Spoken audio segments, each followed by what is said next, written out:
इतना क्यों डर गई जेडीयू या इतना क्यों डर गई सरकार? क्या दिक्कत है? आ रहे राहुल गांधी, आने दीजिए, करने दीजिए अपना कार्यक्रम।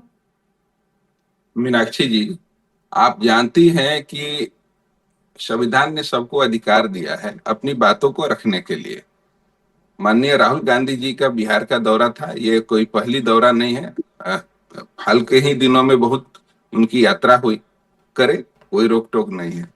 लेकिन आपको पता है कि कहीं पर जाने के लिए, कहीं पर कार्यक्रम करने के लिए प्रशासन, लोकल प्रशासन से स्वीकृति ली जाती है, लेकिन जब स्वीकृति नहीं मिलती है तो वहां पर नहीं जाना चाहिए। क्योंकि आप जानती हैं लॉ एंड ऑर्डर का भी समस्या होता है, ये सभी लोगों के लिए।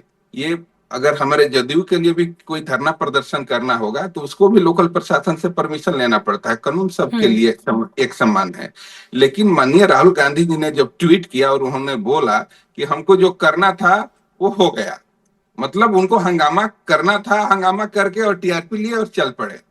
एक बात हम कहना चाहते हैं कि उन्होंने कहा कि दलित वर्ग के या पिछड़े वर्ग के छात्रों के साथ हम बात करने के लिए गए थे। दूसरा बात बोल रहे थे कि जो फूले फिल्म बनी है उसको देखना चाहिए था।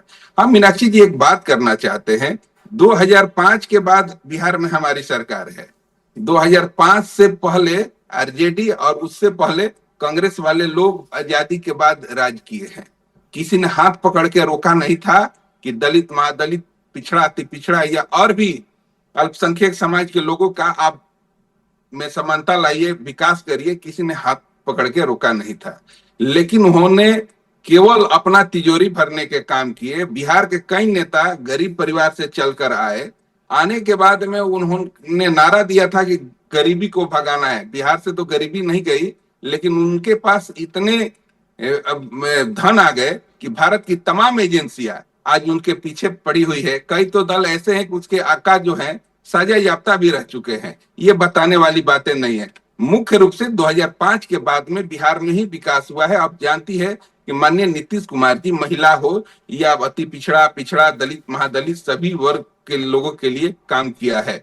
आप जानती है कि महिला बिहार में केवल मेला और त्योहारों में घर से बाहर निकलती थी। माननीय नीतीश कुमार जी ने नगर निकाय चुनाव हुए या पंचायती राज चुनाव हुए या आपको पुलिस बलों में समझिए कि 50%, 35% आरक्षण देकर आज महिलाएं पुरुषों के साथ कदम मिलाकर काम कर रही है। और रही बात, आप देखी होंगे कि दलित, महादलित, जो लोग खाट पर, चौकी पर नहीं बैठा करते थे, वैसे व्यक्तियों के लिए माननीय नीतीश कुमार जी ने बिहार में काम किया कि आज वो व्यक्ति खुद पंचायत प्रतिनिधि बनकर काम कर रहा है। जी जो कह रहे हैं वो तो कह रहे हैं सब अच्छा है वहां पर।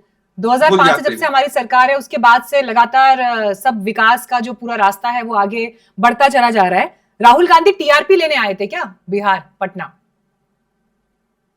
देखिए, जब जदयू के साथी ये बात बोल रहे होंगे तो उन्हें खुद मालूम होगा कि सच्चाई क्या है। बिहार से जिन्होंने भी शिक्षा ग्रहण किया है, पटना विश्वविद्यालय का मैं पूर्व छात्र रहा हूँ, वहां के छात्रावासों की स्थिति क्या है, वहां पे जो मूलभूत सुविधाएं होती हैं छात्रों की वो कितने, पटना का चूंकि राज्य विश्वविद्यालयों में सबसे उत्कृष्ट विश्वविद्यालय माना जाता है पटना विश्वविद्यालय, इसलिए मैं उदाहरण दे रहा हूँ इस चीज का। और ये चीज समझना है कि छात्रावासों की स्थिति, आप एक बार आइए मीनाक्षी जी, मैं स्वागत करता हूं आपका कि एक बार बिहार में आप ग्राउंड रिपोर्टिंग पे आइए और देख लीजिए स्थिति क्या है। उसके अलावे दूसरी चीज, शैक्षणिक सत्रों की बात करते हैं। तो ये चीज सिर्फ चुनाव से 6 महीने पहले ही याद है कि छात्रावास की स्थिति क्या है, कैसी है?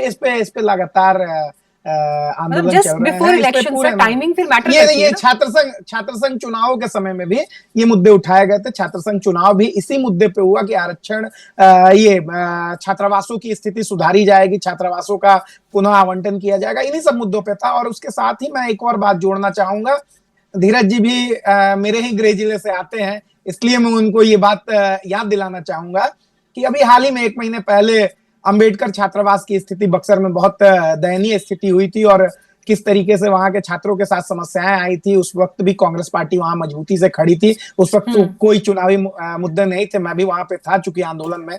तो इन सब चीजों पे समझना होगा कि छात्रों की स्थिति बद से बदतर बना दी गई है उन छात्रावासों में। गरीब तबके के छात्र जाते हैं, रहते हैं, पढ़ते हैं, उसमें और जिनके पिताजी बहुत, धीरज जी तो बहुत साधन संपन्न व्यक्ति है, लेकिन बाकी लोगों की स्थिति ठीक है। ऐसी नहीं है।